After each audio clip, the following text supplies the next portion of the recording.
रात भी जब अचानक 11 बजे मेरी आंख खुली तो मैंने देखा कि मेरे शौहर बेड पर मौजूद नहीं थे। मैंने दोबारा सोने की कोशिश की लेकिन मुझे ऐसा महसूस हुआ जैसे बाहर गैलरी में वो किसी से बातें कर रहे हैं। मैं जल्दी से उठकर बाहर निकली तो वो पानी का जग लिए कमरे में आ रहे थे। मेरे पूछने पर कि आप किसी से बात कर रहे थे तो वो मुकर गए और कहने लगे, तुम्हें किसने कहा? तुम्हें कोई गलत फहमी हुई है।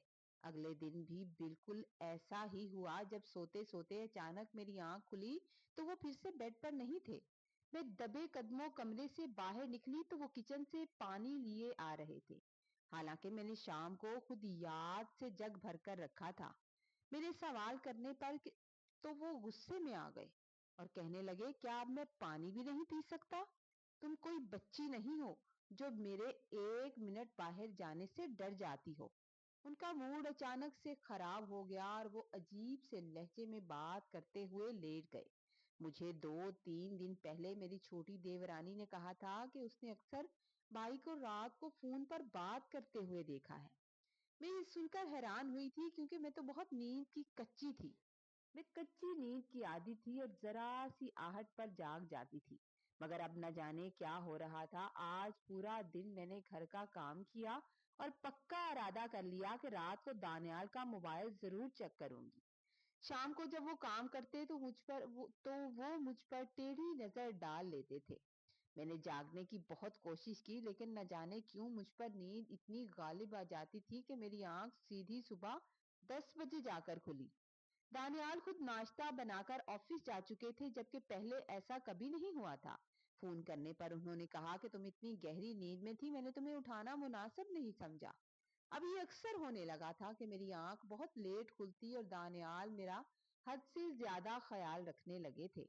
जो कहती थी फौरन से मान लेते। मुझे लगा कि शायद मुझे ही कोई गलत फहमी हुई हो और मेरी देवरानी तो मुझसे जलती है इसलिए उसने ऐसा कह दिया होगा। हमारी शादी को 6 साल हो गए थे। मेरी देवरानी के 2 बच्चे थे लेकिन मेरी कोई औलाद नहीं थी। मगर दानियाल ने कभी इस बात का शिकवा नहीं किया था और न ही कभी जिक्र किया था। बल्कि जब भी मैं इस बात का जिक्र करती तो वो टाल देते कि हो जाएगी औलाद, तुम इतनी फिक्र क्यों करती हो। उनका ये जरूरत से ज्यादा सुकून और मेरी ये पूरा सरार गहरी नींद अब मेरे जहन में कई सवाल छोड़ रही थी।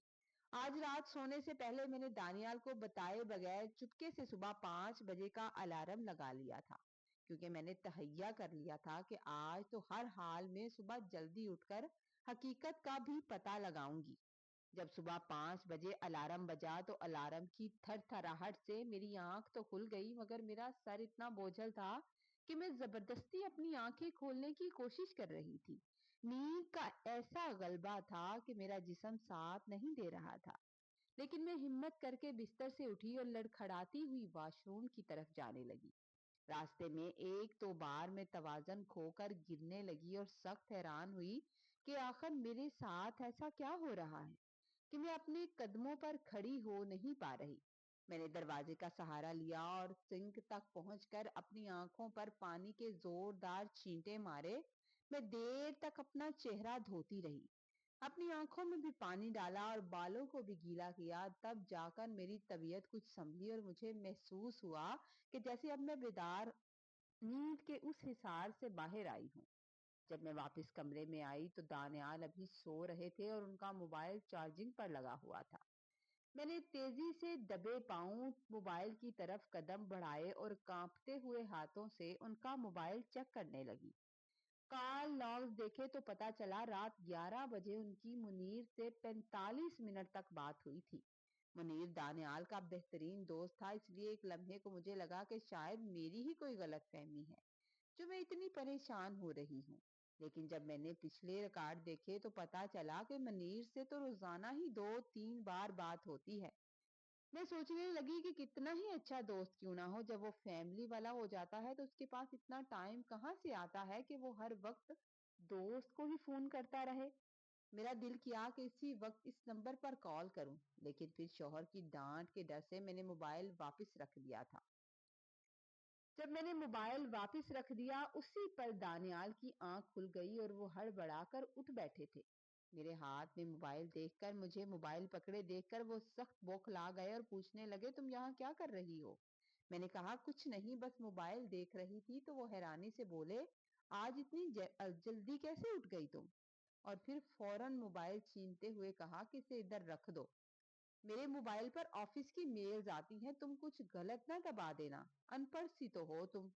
میں خاموشی سے کچن میں چائے بنانے کے لیے چلی گئی، لیکن جب دانیال فریش ہو کر ناشتہ کرنے لگے تو میں کمرہ سمیٹنے کے لیے کمرے میں آئی۔ وہاں ان کے موبائل پر پھر سے منیر کی کال آ رہی تھی۔ میرا دل چاہا کہ اٹینڈ کر لوں، مگر ان کے غصے کا خیال آیا۔ کال کٹی تو اوپر ہی منیر کا میسج آ گیا۔ میں نے تجسس میں لاک کھولنے کی کوشش کی تو میرا خون خشک ہو گیا، کیونکہ دانیال نے صبح مجھے موبائل پکڑے دیکھ کر لاک ہی چینج کر دیا تھا۔ مجھے اتنا غصہ آیا، میں فوراً ان کے پاس گئی اور موبائل ان کے سامنے رکھ کر کہا کہ صبح میں نے آپ کے موبائل کو ہاتھ کیا لگا لیا؟ آپ نے تو لاک ہی بدل دیا۔ یہ منیر کی کالز اور میسج کا کیا چکر ہے؟ دانیال ایک لمحے میری بات سن کر گھبرا گئے اور پھر جلدی سے سنبھل گئے۔ سنبھل کر کہنے لگے کہ منیر کی ماں ہاسپٹل میں ہے اور اسے پیسے بھیجنے ہیں، اور پھر مسکرا کر مجھے ساس بہو کے ڈرامے کم دیکھنے کا مشورہ دے کر چلے گئے تھے۔ میں سارا دن اسی الجھن میں رہی کہ کیا کروں، آخر میری اکلوتی سہارا میری دوست ماہنور ہی تھی۔ میری ماں انتقال کر چکی تھی اور دونوں بھائی ملک سے باہر تھے، اس لیے میں نے ماہنور کو فون کر کے سب حال احوال سنایا تھا۔ اس نے مجھے سمجھایا کہ دانیال اتنا اچھا شوہر ہے، اس نے کبھی تمہیں بے اولاد ہونے کا طعنہ نہیں دیا، پھر تم کیوں اس پر شک کر کے اپنی زندگی خراب کر رہی ہو؟ میں اس کی باتوں سے متاثر ہوئی اور اس کی باتوں سے متاثر ہو کر میں نے سوچا کہ شاید میری دیورانی نے ایک فضول سی بات اور ایک فضول سا زہر میرے ذہن میں کھول دیا ہے۔ میں نے ان کی پسندیدہ بریانی بنائی، خود سے تیار ہوئی اور 12 بجے انہیں سرپرائز لنچ کے لیے آفس کال کی، کیونکہ وہ اس وقت فری ہوتے تھے۔ مگر دانیال کا نمبر بند جا رہا تھا۔ میں نے ہار ماننے کی بجائے آفس کے لینڈ لائن نمبر پر فون کیا تو وہاں ایک لڑکی نے کال اٹھائی۔ کال اٹھا کر اس نے بتایا کہ مینیجر دانیال صاحب تو اپنی مسز کے ساتھ باہر لنچ پر گئے ہیں۔ یہ سننا تھا، یہ سنتے ہی میرے پیروں تلے زمین نکل گئی۔ مجھے لگا میری زبان میرے تالو سے چپک گئی ہے۔ میں نے کانپتی ہوئی آواز میں پوچھا ان سے کہ وہ کہاں گئے ہیں، مگر کال کٹ چکی تھی۔ اب مجھے یقین ہو گیا کہ دانیال نے دوسری شادی کر لی ہے۔ میں روتی ہوئی آنکھوں سے آئینے میں خود کو دیکھنے لگی۔ کیا میں اتنی بدصورت ہوں کہ انہوں نے مجھے بتانا بھی گوارا نہیں کیا، یا میری ممتا کی پیاس نے انہیں کسی اور کی آغوش میں بھیج دیا ہے؟ میں شام ہونے کا انتظار کرنے لگی، جیسے ہی میرے شوہر آئیں گے میں ان سے پوچھوں گی، میں ان سے سوال کروں گی کہ انہوں نے میرے ساتھ ایسا کیوں کیا۔ ابھی شام کے 4 بجے تھے اور مجھ سے رہا نہیں جا رہا تھا، مجھ سے صبر نہیں ہو رہا تھا۔ تو میں نے ان کے نمبر پر کال کی تو انہوں نے کال اٹھائی۔ میں نے پوچھا آپ کا نمبر کیوں بند تھا؟ تو کہنے لگے میں میٹنگ میں تھا۔ میں نے پوچھا کون سی میٹنگ؟ تو کہنے لگے کیا ہو گیا ہے تمہیں، طبیعت تو ٹھیک ہے نا تمہاری؟ تو مجھے غصہ آ گیا اور میں نے کہا کہ آپ جس کے ساتھ لنچ پر گئے تھے کیا اسی سے میٹنگ تھی؟ جب میں نے یہ بات کی اور انہوں نے میری بات سنی اور سننے کے چند سیکنڈ بعد انہوں نے کال کاٹ دی۔ شام کو جیسے ہی وہ گھر آیا تو اس کے چہرے پر ایک عجیب سی سختی تھی کہ میں اس سے کوئی سوال نہ کروں۔ مجھے خود سے کہنے لگا سائمہ میری دوست تھی، بہت اچھی لڑکی ہے، شروع میں میرے ساتھ پڑھتی تھی، اس کے ماں باپ گزر گئے ایک ایکسیڈنٹ میں اور اب وہ اکیلی رہ گئی ہے۔ میں نے اسے سہارا دیا ہے، اس سے نکاح کر لیا ہے۔ میں چاہتا ہوں کہ اب تم بھی اسے قبول کر لو۔ مرد کو تو 4 شادیوں کا حق ہے۔ میں نے کبھی تمہاری حق تلفی نہیں کی اور نہ ہی کبھی کروں گا۔ اس کی یہ بات سن کر میں حیران تھی اور حیران ہو کر اس کے چہرے کی طرف دیکھنے لگی۔ اب مجھے ساری کہانی سمجھ آ گئی۔ میں تو زندگی کے اتنے سالوں میں اس سے جھگڑی بھی نہیں تھی، کیونکہ مجھے جھگڑنا یا بحث کرنا آتا ہی نہیں تھا۔ اب تو اس نے بات ہی ختم کر دی تھی۔ آپ چاہے جتنے بھی خوبصورت ہوں، سمجھدار ہوں، رشتوں کو لے کر چلتے ہوں، مگر اگر آپ بے اولاد ہیں نا تو پھر کوئی خوبی ہی نہیں ہے آپ میں۔ یہ زندگی سے میں نے سیکھا تھا۔ میں خاموش ہو کر کمرے میں آ گئی اور اب وہ میرے سامنے باہر نکل جاتا تھا، فون پر بات کرتا تھا اور چلا بھی جاتا تھا۔ اب مجھے اتنی نیند نہیں آتی تھی، کیونکہ نیند کی گولیاں جو میرے چائے میں وہ ڈال دیتا تھا، اب اس نے وہ ڈالنی چھوڑ دی تھی۔ क्योंकि पहले तो वो मुझसे छुपा के ये काम करता था और अब तो जब कि ये राज खुल चुका था तो अब तो वो सरेआम करने लगा था। मैंने अल्लाह पर छोड़ दिया और सब्र करने लगी और एक दिन बड़े दुखी दिल के साथ अपनी दोस्त को कॉल की और उसे सारी बात करके रोने लगी। तो उसने मुझसे कहा शौहर को छोड़ दो और अब अल्लाह से दोस्ती कर लो। शौहर और घर के कामों की वजह से तुम अल्लाह से दूर हो गई थी और तुम देखना कि जब तुम अल्लाह से दोस्ती कर लोगी ना तो सब ठीक हो जाएगा। फिर मैंने अल्लाह से दोस्ती कर ली और अपने शौहर से शिकवा करना छोड़ दिया था। ऐसा लगता था जैसे दिल में कुछ सुकून आने लगा है। अब तो वो अक्सर घर में भी नहीं आता था। हाँ हाँ, इतना करता था कि मुझे बता देता था कि आज नहीं आऊंगा। एक दिन घर आया तो बहुत परेशान था और एक छोटे से कंबल में लिपटी हुई कोई चीज उसने जैसे ही मेरी गोद में रखी, मैंने जल्दी से कंबल को खोलकर देखा तो उसमें कोई 3 माह की बच्ची थी। मैं डर गई। घबरा कर अपने शौहर की तरफ देखा तो उसकी आंखों में शर्मिंदगी थी। मुझे कहने लगा मुझे माफ कर दो। वो औरत सिर्फ पैसे के पीछे थी, वो मुझसे मोहब्बत नहीं करती थी। मेरा सारा पैसा हथिया कर निकल गई है। काफी दिनों से वो झगड़ा कर रही थी कि मैंने जो 2 प्लाट लिए हुए हैं उनमें से एक प्लॉट उसके नाम करवा दूं। मगर मैं उसकी नीयत भांप गया था। मॉडर्न थी, उसे बच्चे नहीं चाहिए थे, मगर मुझे औलाद चाहिए थी। मेरे कहने पर वो औलाद के लिए मान गई, मगर वो ये बच्चा नहीं पालना चाहती। मेरा अकाउंट भी खाली कर दिया है उसने। मैंने कल उसे किसी और आदमी के साथ देखा था।